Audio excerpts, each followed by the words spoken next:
ভাই মাশরাফি, আপনার নড়াইলবাসীর উপরে এত ঘৃণা কেন? কারণ কি? পুরা নড়াইলবাসী কি আপনার ঘরে যায় আগুন দিছিল? আপনার বাড়িতে আগুন দিছিল? নিশ্চয়ই না। আগুন দিতে গেছে হয়তো 300 400 বা 100 মানুষ।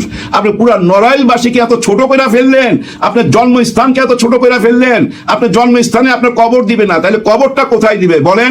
আর আপনি যে এই আবেগী কথাটা বললেন, আপনার মনের মধ্যে কি একবারও প্রশ্ন জাগলো না? আপনি সেই সরকারেরই তো অংশীদার ছিলেন, যে সরকার গণহত্যা চালাইছিল, শাপলা চত্বরে গণহত্যা চালাইছিল। আপনি কি ভুলে গেছেন বিডিআরের ট্র্যাজেডির কথা? 54 জন অফিসার 24 ঘন্টার মধ্যে শহীদ হয়ে গেল, সেই কথা কি ভুলে গেছেন? আপনি কি ভুলে গেছেন 24-এ কি হয়েছিল এই দেশে? ভুলে গেছেন?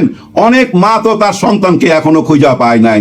এই যে কবরস্থান, এই যে শহীদদের কবরস্থানের মধ্যে এখানে 106টা কবর আছে, আমার যতদূর মনে পড়ে 106টা কবর আছে।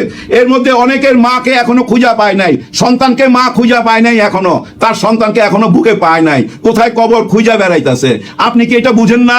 আপনি খালি আপনার কবরের কথা চিন্তা করলেন। আপনার জীবনই জীবন, আর কোনো মায়ের সন্তানের জীবন জীবন না। আপনি যে সরকারের সাথে জড়িত ছিলেন, এর জন্য আপনার লজ্জিত হওয়া দরকার। আপনি পুরো নড়াইলবাসীকে ছোট করে দিলেন। আরেকজন